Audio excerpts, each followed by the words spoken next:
I've been hesitant to create this because I don't want everyone doing this, because it's golden opportunity. You can see right here, Lo-Fi Girl. I'm sure you've heard of Lo-Fi Girl. Who hasn't? 38 to 115K per month just posting music, many of which this creator, now a team of creators, they don't even need to create the music now at this point because they have their own record label. This is the potential for what I'm about to show you, how you can set this up and everything in between. Now, to show you real quick what I'm talking about is I have here my channel that I started a little over a week ago, Productive Sound. Yes, we're not growing very quickly. At least it doesn't seem that way, right? We have 3 videos and 1 24-hour live stream. But if I go to our analytics, specifically the watch hours, the watch time, in order to monetize your channel, you need 4,000 watch hours and 1,000 subscribers. The watch hours is the hard part. Getting subscribers, you can just post shorts and you can hit that pretty relatively easily. Watch time, however, you need to actually create stuff that people watch. So I have here 32 hours of watch time on my channel that I started, yes, about a week ago. And I have 3 videos. Mind you, the one that I posted yesterday only has 1 view. Okay, it's not even 12 hours old. That doesn't matter. I have 3 videos on my channel and already 32 watch hours. If you do the math, we are on a very good course to hitting that 4,000 watch hours. So let's get you set up. If you have a music library already, perfect. You're in a good spot. If you need music, if you don't have any music, you can do this. Don't worry. AI has made this possible. But I would suggest, I think it's on this side, watching this video here. It'll show you step by step how to create music with AI. And then from that, you can distribute your music on all music platforms. And then you should probably do this. All right. This is kind of like not the end game, but this is like the high level kind of stuff, right? This is for the big G's, the big boys, right? So you have a music library. Now we need a visual element. So I'm going to use my channel as an example here. If we go, actually, let's go to the live stream itself, just so I can show you exactly what it looks like. So if we click into here, where is it? Boom. This is it, right? So we have music playing, again, completely hosted on the cloud. It's not using any of my computation power. It looks good. I have a little pumpkin theme going on for all the visual elements, all the videos in here, because it's October 8th, Halloween season. I have my visualizer. I have the music, the now playing thing. And then I have, stream on all platforms, which then funnels people to the music on the designated streaming platform. So after you have music, oh, look at that transition too. I don't know why it's glitching like that, but oh, look at that transition right there. So now you have your music. Now we need visual elements. Again, I'll have a video on this as well. If you don't have visual elements, do not worry. I have a full guide to creating visual elements just like this. But now you have visual elements. So now what the fuck do you do? We put it all together. But first, make sure this is very important because you need to have live stream access, right? And out of the box, out of the YouTube box, you do not have this. So you need to enable it. So if you go up here to create, and you click go live, if you've never done this before, will have to apply for access. I believe everybody who's verified their account gets access, but it takes 24 hours. That's the caveat. So you click a button and you have to wait 24 hours. Yes, unfortunately, you do have to wait 24 hours. If you're impatient, go on a walk or something. I'm sorry, my friend, but yeah, you have to wait 24 hours. But after 24 hours, or if you've gone live in the past, you should have something like this, the live control room, where you can set up your live stream. You can set your stream keys, your title, everything. Okay.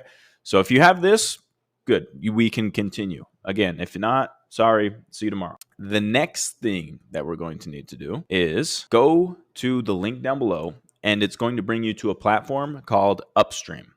So if you sign in, I'll just continue with Google, just like that. This platform will allow you to create live streams that operate 24/7 and require no computation power from you. If you want to set this up on your own machine, you can. I would not recommend it because you're at the mercy of your hardware, your internet service provider, and your neighbors. If they decide to party too hard and knock out the power to the whole block, like, you're kind of screwed. So something like Upstream, where it's 24/7 cloud hosted, cloud hosting, it's much easier because then you can access it anywhere.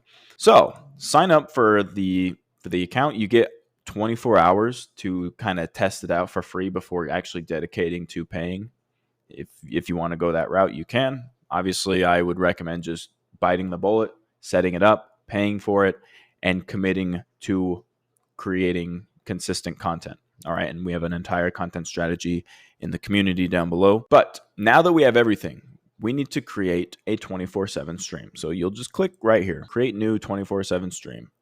And yes, you can do this on YouTube, but you can also do this on any other platform. Any other platform, right? That's awesome. But for this, we're just going to do YouTube. All right. And so log into YouTube or set up stream manually. If you connect with YouTube, you just connect your Google account and then select the channel that's associated to that Google account that you want to live stream to.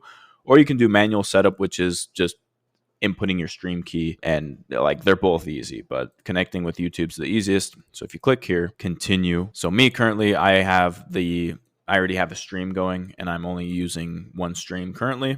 I'm not scaling up this channel yet until we get monetized. So I can't really show you what that looks like in terms of just connecting your Google account, but that is not hard at all. So hopefully you have no trouble doing that. The next thing we're going to do is actually set up the stream. So to show you what this looks like, we have in here the stream creating dashboard. There's really not too much going on.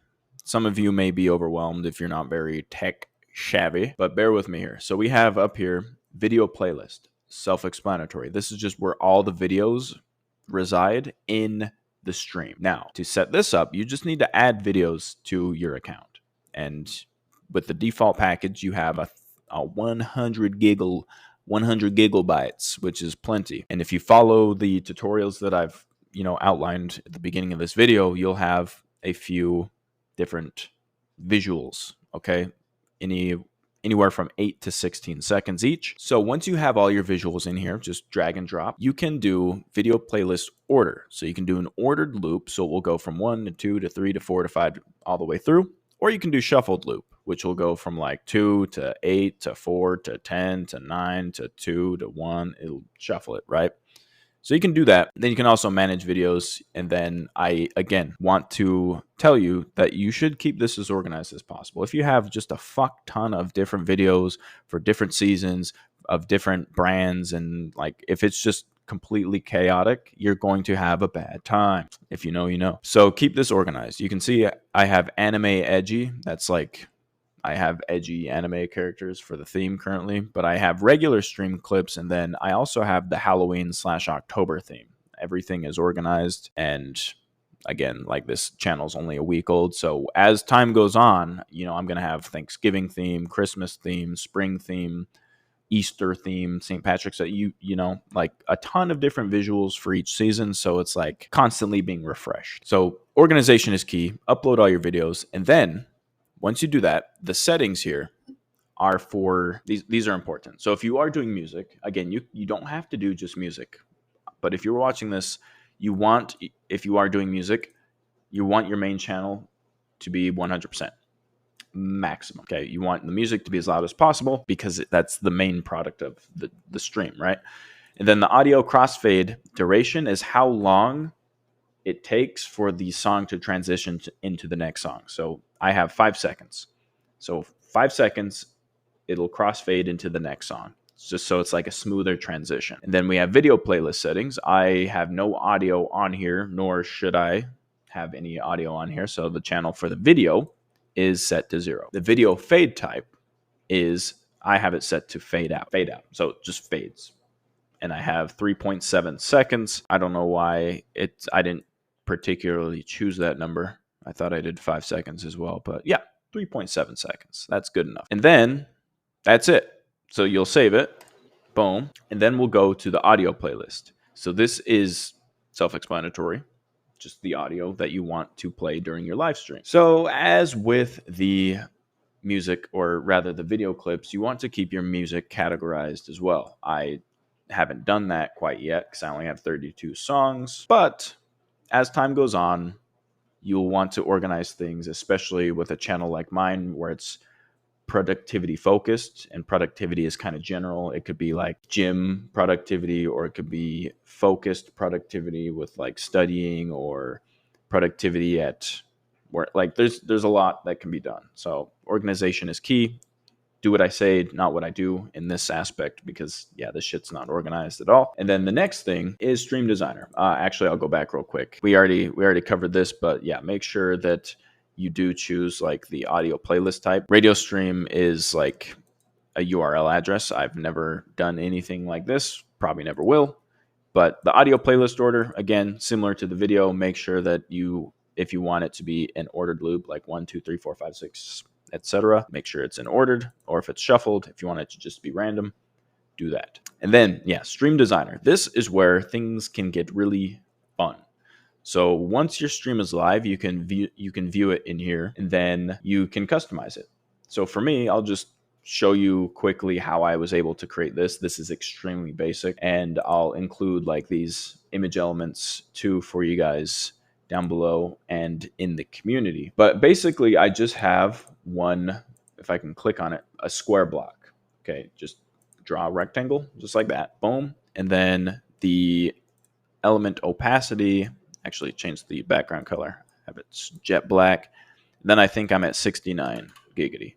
So yeah, 69 opacity. And then I have an image layer. So you can just click right here, drag an image, bam. And then I don't have it on here for some reason, but you just upload a file, and then you can just drag and drop something like this, or you can find images online that you can use, like logos, whatnot. Just make sure they're transparent background for obvious reasons. And then I have a text layer. Oh, let's do this one first. This one's important. So this one is display current audio track. This one, you just blam. And then from here, whoa, that is way too large. Let's do like 10 for the sake of this. That's too small. You can't even read it. So do that. And also this, I don't know why they named it this, but the text color is the foreground color. I was losing my fucking mind trying to find text color and couldn't find it, but it's foreground color. But foreground color, text color, same thing. But you can see song name, artist name, and then you can choose whether or not you want to display this little cover art here. So you can do display properties, show cover image and metadata, or just the metadata, or show cover art only. For me, I only have the metadata only. And what else we got? What's important? Not really anything else in this regard. That's self-explanatory, right? And then, I mean, center it, make it look good. You guys don't need me to tell you how to make things look good. Hopefully not. And then we'll just delete that. And yeah, I just have a little text layer to call to action for people who are interested in actually saving a particular song to their playlist on YouTube Music, iTunes, SoundCloud, Spotify, whatever. Stream on all platforms. Just a text layer. Just click that. Boom. Type whatever you want. Good to go. Very easy. Later down the road, I will play with this a bit more, because you can do crazy stuff like embedding a website or even stream elements. And yeah, you can do like other cool stuff. But keep it simple.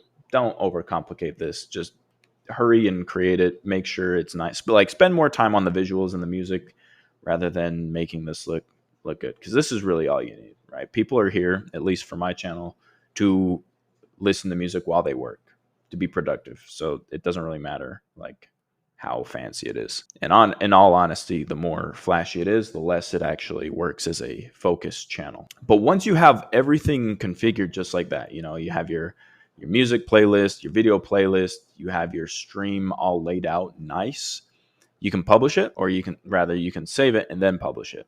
Okay. Then you can also preview it. So if we preview it, click here, music, it'll play the visuals. Then you can see, make sure everything works nicely. This is good. So now we're going to go save and publish. So as soon as you publish the changes, if you are already live, like I am, if I can go back to this, you can open this up into another tab. Then you can just kind of like go back and forth. So if there are any changes that you want to make those changes, publish.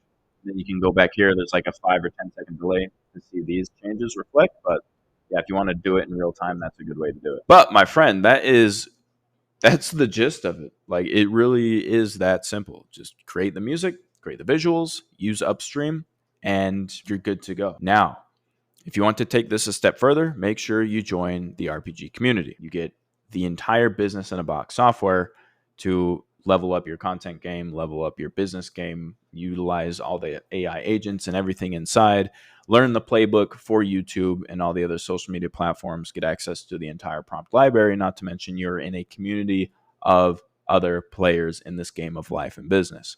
So, my friend, I'll see you inside. Leave a like, leave a subscribe if you found this helpful, and I'll see you in the next video. But until then, my friend, as always, keep conquering. Peace.